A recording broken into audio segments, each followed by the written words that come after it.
Hi everyone, my name is Amy Vandekerkhove, and this is my presentation on Therapy and Perception, a two-pronged approach to finding solutions to prevent LGBT homeless youth. I hope you enjoy. The topic that I will be discussing is homelessness among LGBT youth. I will be discussing plausible solutions for this prevalent issue. To do this, I took an interdisciplinary approach towards this matter by using the disciplines of counseling psychology and social psychology. Counseling psychology is a subfield of psychology that uses therapeutic treatments to help with patients' maladaptive behaviors and interpersonal issues.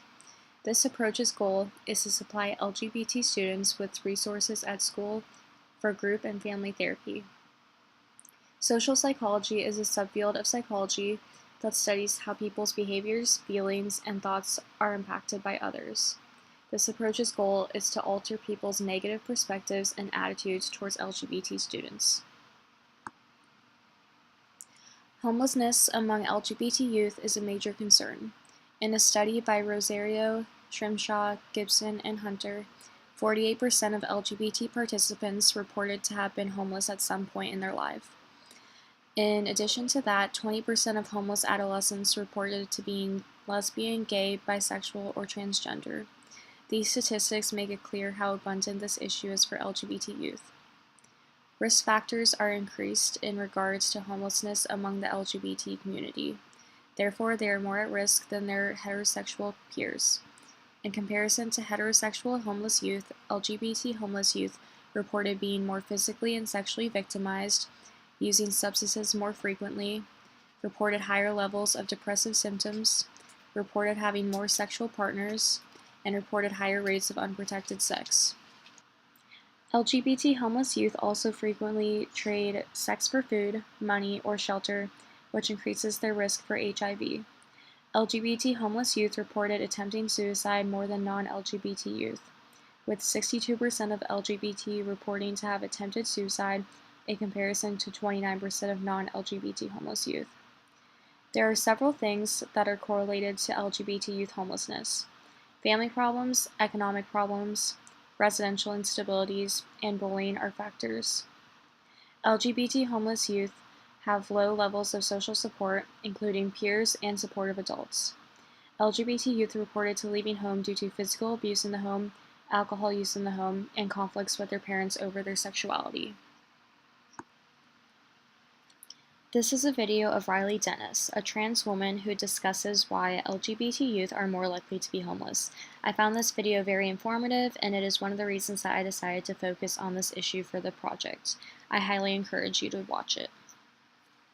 Hey everybody! So if my setup looks a little bit different today, it's because my girlfriend is here and she rearranged my filming setup, and I kind of like it, so I'm going to try it out for a video or two. But today I want to talk about a pretty serious topic, homelessness amongst LGBT plus youth. Unfortunately, LGBT plus people make up a disproportionately high percentage of all homeless youth. Various regional surveys have found that somewhere between 7 to 39% of all homeless youth identify as LGBT, and the National LGBTQ Task Force estimates that between 20 to 40% of all homeless youth identify as LGBT, even though people who identify as LGBT are estimated to make up only 4 to 7% of the total population of the US. Basically, all of the available data suggests that queer people are far more likely to experience homelessness than straight cisgender people. So why is that? Well, according to the LGBT Homeless Youth Provider Survey from 2012, the biggest reason is that their parents don't accept their sexual orientation or gender. 46% of respondents said they ran away from home because of rejection, while 43% were kicked out of their house after coming out. You'll notice that the percentages for all of these reasons don't add up to 100%,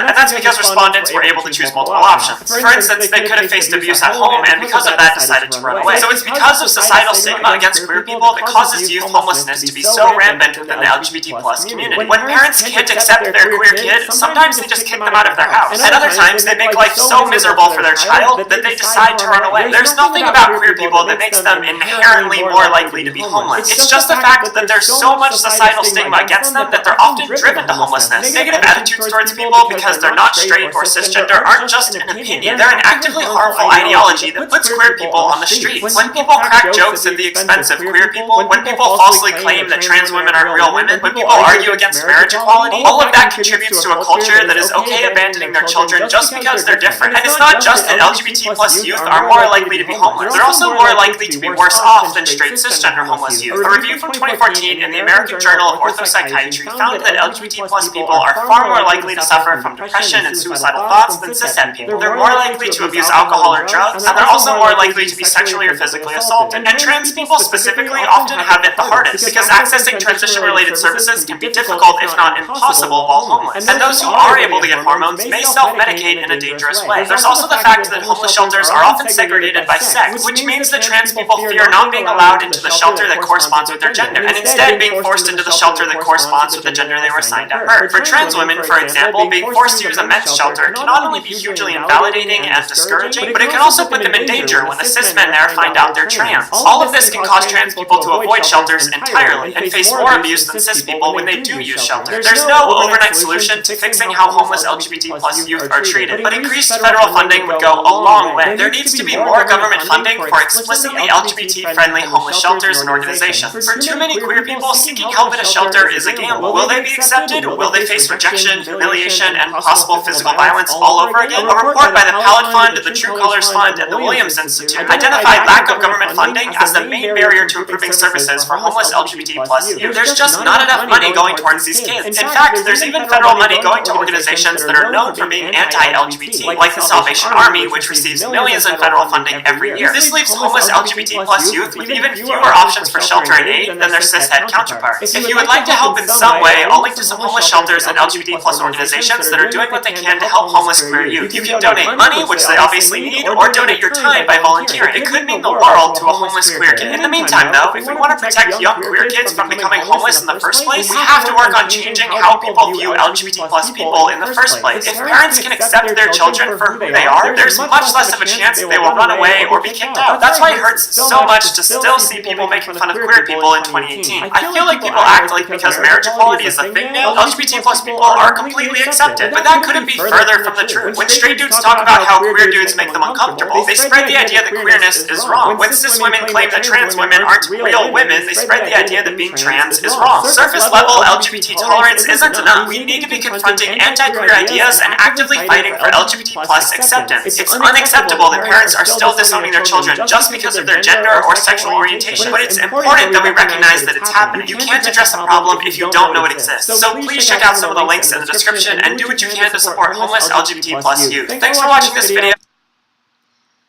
The first approach that I will be discussing is counseling psychology. The goal of this approach is to supply schools with therapeutic resources to LGBT students. Counselors should be able to provide these students with group and family therapy resources when requested. Family therapy and group therapy are both very essential to this intervention, since issues with the family is the most common reason for LGBT youth running away from home or being kicked out of the home. Family therapy is important to this group because research shows that parental rejection is shown to increase LGBT youth's risk of suicidal ideation, while parents that are accepting of their LGBT child have shown to make their child feel more secure, validated, and safe. In a study created by Masio and Ferguson, they conducted research on 19 runaway and homeless youth agencies to understand the individual needs of LGBT homeless youth. They found that family therapies that are designed to increase the parents' acceptance, communication skills, and support with their LGBT children are creating supportive families, which is essential for these families. While family therapy is a great therapeutic option for LGBT youth and their families, some families cannot afford it, or it is not an option if the LGBT youth has been sexually abused by a family member, or if the family just refuses to partake in this therapy. Therefore, another viable option is group therapy. In a study conducted by Craig, Austin, and Huang, LGBT youth were measured on their coping strategies before and after attending several group therapy sessions. After this intervention, LGBT youth had an increase in solving family problems, engaging in demanding activities, and seeking support. The purpose of the social psychology approach is to bring awareness to this issue with the help of changing perceptions and attitudes. As mentioned previously, bullying is a factor that is correlated to why LGBT youth run away from home. The goal of this method is to change negative perceptions and attitudes in schools towards the LGBT community into positive perceptions and attitudes. One way to increase positive perceptions and attitudes in the school is having a teacher that is supportive of LGBT youth, which helps normalize the LGBT community in the school. Another factor that increases positive perceptions and attitudes in the school is by adding LGBT curriculum to classes, such as English and history classes. Adding LGBT curriculum was shown to develop empathy and understanding from heterosexual peers. Another way to positively promote the LGBT community in schools is by having the school become partners with LGBT youth-serving organizations, which promotes the overall idea of school-wide support of the LGBT community. While I was looking for images to add to this slide, I found a picture of a school event called the Day of Silence. The Day of Silence is spreading awareness about the effects of the bullying and harassments of gay, lesbian, bisexual, transgender, queer, and questioning students. I actually participated in this event at my high school, and while participating, I was asked by several people about it. I definitely think that having this event at schools helps promote LGBT awareness. While I did not come across any research on this personally, I wanted to note that I firsthand have seen this event bring awareness to the community. This event is also ironically occurring today in schools, so I thought that this would be interesting to note.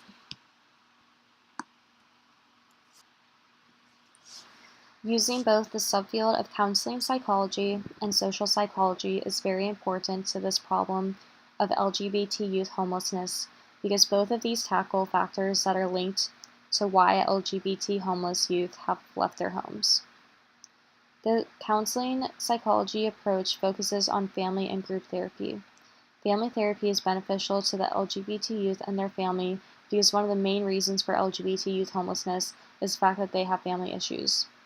Group therapy is also another option so that LGBT youth can relate to others who are facing similar problems to them and can help give them social support. The social psychology approach focuses on changing the perception and attitudes of others. One factor that is correlated to LGBT youth homelessness is bullying. Therefore, changing the perception and attitudes of fellow students is very important. While each approach is important, both of these approaches working together will be very beneficial to preventing LGBT homelessness. Homelessness among LGBT youth is a very serious and very real current issue in today's society. This minority group is in need of interventions to aid in preventing homelessness from becoming a reality in their lives. The two interventions that I have proposed focus on preventing this issue from happening in the first place. Here are my reference pages. I appreciate you taking your time to listen to my presentation, and I hope you enjoyed it. Have a lovely rest of your day.